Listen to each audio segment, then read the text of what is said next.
So I'm in the lineup now, and Adjust the screen line. I've never seen so many Gen X men in my life. The problem is, just saying I went to see this band, it doesn't really convey what a big deal this was. So I'm going to try to explain. Hold on, because this is going to go by kind of fast. So the first thing I have to do is tell you about King Crimson, which is a band that started in, I think, 1969, something like that. They've been around a really long time, obviously, and they were started by a guy named Robert Fripp, who was an S-tier guitar player, one of the best in rock history for sure, and very few people can do what he does. Throughout King Crimson's history, the lineup changed. Robert Fripp was the only constant guy all the way through, and as personnel would change in the band, the sound of the band would change. My favorite era of King Crimson was kind of in like 1980 to 83 or 84, kind of in that time. They put out 3 albums. One was called Beat, one's called Discipline, one's called 3 of a Perfect Pair. I love these albums so much. In fact, I only own 3 vinyl records, and those are the 3 records that I own, and I love them so much, I literally put them in frames and put them on my wall. That's how much I love these albums. Hugely influential on me, but here's what I gotta tell you. This is the important part. The members of the band were Robert Fripp, Adrian Belew, Tony Levin, and Bill Bruford. Okay, this comes into play again a little later. The other thing I want to tell you about is a little bit later. So I had my King Crimson thing kind of like from like 17 to like 20, although I always have loved them and I love them still. I got into other kinds of like crazy guitar players like Steve Vai, who a lot of people have heard about. He is possibly the greatest rock guitar player by many metrics. Just a guy who has skill that is beyond what we even think like human beings can accomplish. Nobody can play like him, and I really got into him for a while. Time moves on, and even though I've always loved Steve Vai and I've always loved King Crimson, really I started getting into Tool a lot later in my life. People who know me know that it's my favorite band, and I just think that their sound is wonderful. So here's the thing I want to tell you about. So as the story goes, the 40th anniversary of those 3 records that I really love, Beat, Discipline, 3 of a Perfect Pair, the 40th anniversary has come up.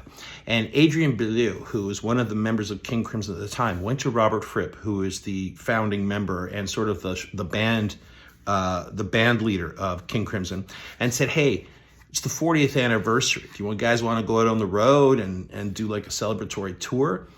Fripp said, no, but if you do, that's fine. He asked Tony Levin, who is a bass player and also plays an instrument called Chapman Stick, if he would like to be part of it. Levin said yes. Some of you would know Tony Levin from, he plays with Peter Gabriel and Robbie Robertson, plus like 5,000 other people. I'm sure you've heard Tony Levin play, and he is wonderful. Fripp didn't choose to be part of it. All right.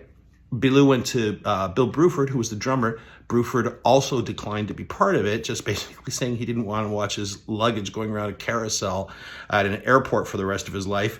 All right, fair enough. But this put Belew in kind of a weird position because he wanted to do this 40th anniversary tour, but he only had 2 members of the band. So this begs the question, who do you bring in to replace the 2 missing members, a drummer and a guitarist? And not just any guitarist. This has to be a guitarist that plays at the Robert Fripp level, which is extremely high. And the drumming is no joke either. So who do you ask to be part of that? Adrian Belew asked Steve Vai if he wanted to do Robert Fripp's part, and Vai said yes. When it came to filling in the drum position, he asked Danny Carey. Danny Carey is the drummer for Tool, and Danny Carey said yes. So just think about this for a minute. A band with Adrian Belew, Tony Levin, the 2 guys from my favorite era of King Crimson, Steve Vai, one of my favorite guitarists of all time, Danny Carey, one of the best drummers of all time from my favorite band, all getting together in a band to play what? My favorite music from early 80s King Crimson. What?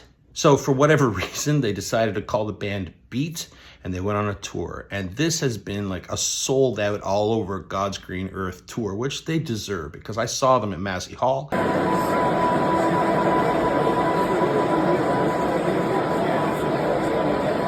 In Toronto last weekend, and what a show. It was honestly somebody had reached into my brain and designed the best band in the entire world based on my personal preferences and put them on stage in my favorite concert venue in the world. The ease with which Steve Vai and Danny Carey just meshed with this band and managed to do so while bringing their own personalities to the material, modernizing it, if I can be so bold, but also at the same time not overwhelming it with their own signature sound.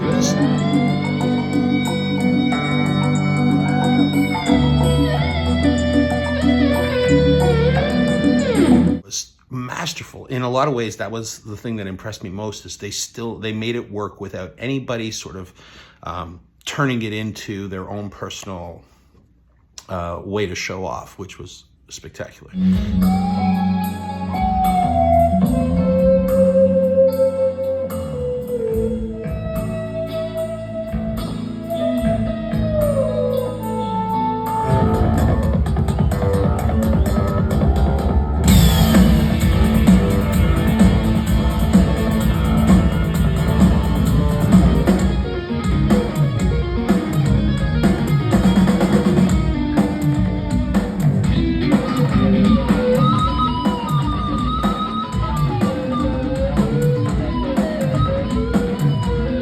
If you get a chance to catch this band Beat, and this is not a thing where a lot of tickets are going to be available, so you kind of have to chase it down, but if you can see Beat, highly recommend it.